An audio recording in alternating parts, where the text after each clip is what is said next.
All right, welcome to the third session of Chazown, and I believe this one's going to be a fun and very helpful time because Proverbs 29:18 says, where there is no vision, the people perish. So many people end up somewhere, but very few people end up somewhere on purpose. What we're going to do in this session as we continue to seek God for His Chazown, that which will drive us, that which gives us a sense of significance and purpose and peace and direction, we're going to look at our core values. Before we do so, I'm going to tell you a crazy story that happened several years back. In 2004 Olympics, there was an American athlete known as Matthew Emmons who was competing in the 50-meter rifle three-position competition. And he was actually in first place and had one shot left between him and the gold medal. And this very skilled shooter lined up to take his final shot. And when he did, he slowed his breathing. He looked at the target, he pulled the trigger, and he hit the bullseye. The problem is, believe it or not, Matthew Emmons did not hit the correct target. He hit the bullseye of the target right next to the correct goal. Well, he dropped from first place to 8th place. Even though he hit the bullseye, he hit the wrong target. And that story really impacted me because I think there are so many people who actually set out to do something and they end up doing what they set out to accomplish. The problem is what they accomplished wasn't what God wanted them to do. They were successful, but they succeeded at the wrong thing. We don't want to do that. In fact, when we seek God, we want to specifically hear from Him so we can be not just successful, but we can be successful at what He created us to do. We can be successful at the things that matter most. With the Chazown experience, we believe God is going to help you find your target. And you're going to hit the bullseye on God's specific target just for you. So we've already looked at our past experiences.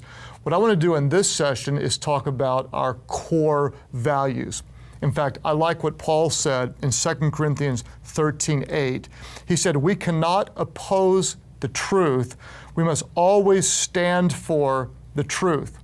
In fact, I believe there are certain truths that God hardwired into your heart, things that you must stand for. When someone else does something that offends your values, there's kind of a righteous anger that kicks up within you and says, you know what, no, you can't go there. You may be able to say a lot around me, but you can't say that. What happened is they crossed a core value, something that you really believe in and stand for with all of your heart. Someone said it this way, core values are those things you're willing to take a stand for, even if it means facing risk or even losing something that you really care about. They're the values that are hardwired into your soul. So, when you look at different people in the Bible, you're going to see obviously that they had some specific core values. I'll give you some examples. Samuel in the Old Testament, he stood for integrity. At the end of his life, you can tell he really valued integrity, and basically he stood up before the community and said, have I wronged anybody? Did I do anything that wasn't honoring? If so, take a free shot at me. And you can tell Samuel deeply valued integrity. In fact, we named one of our sons Samuel because integrity is a core value to us. David, he modeled intimacy with the Father. He was known as a man after God's own heart. David said, this one thing I desire, and this is what I seek, to dwell in the presence of the Lord forever. He valued intimacy with God. Solomon, God said you can have anything you want. What do you want? Solomon wanted wisdom. He valued wisdom, and he was known as one of the wisest people who ever lived. He valued wisdom. In fact, if you look at well-known Christians from our lifetime, Billy Graham, what did he value? He values evangelism. He wanted to reach people for the glory of God. Mother Teresa, compassion. Anything she can do to make a difference in someone's life, that's what she valued. When you look at your life, you'll see certain values that God placed within you, those things that you must take a stand for because they mean so much to you. So, I want to give you just some practical examples of what you might value. You might be a businesswoman who has a passion to help women who are out of work. And so you value leadership and compassion. You've got great gifts of leadership in your work, and yet you want to help other women succeed when they're struggling. So you value compassion in that area. Maybe you're a teenager and there's some people on your block that are older and can't mow their own yard. And so you go and mow their yard, or you check on them. And what you're doing is you're showing the value of honor. You're honoring those around you. Maybe you're a dad and you're very passionate about taking care of children and making sure other children are cared for. You might have a value of sacrifice, or you might have a value of faithfulness. And this is something that's very, very important to you. So what I want to do is give you some tools to help you seek God to identify what your specific core values would be.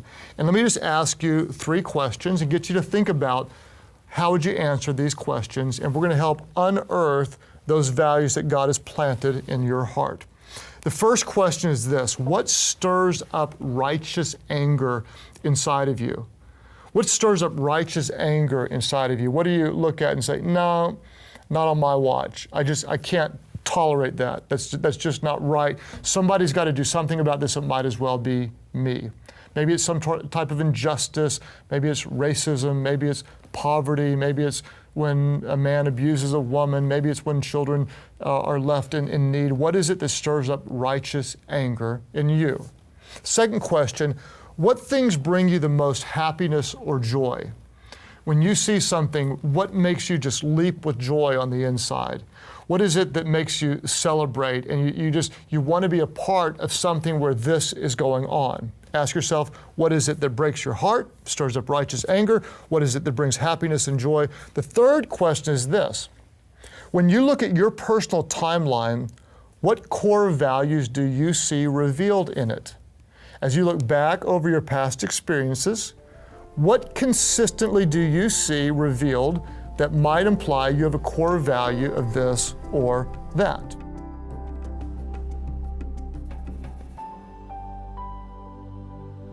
For me, one of my core values is creativity. Creativity has definitely been a major factor in my life. For me, I've been able to speak in other people's lives, whether it's a challenging situation, and help them see a door that possibly they don't see. One of the core values that I feel very passionate about in my life is service. That is something that I learned through doing Chazown and going through Chazown, was that it's very important to give back to other people what God so freely gave into me. One of my core values is faith. When it comes to my faith, I just love the things of God. I'm always just listening to see how I can be used by God to touch lives wherever the person is at.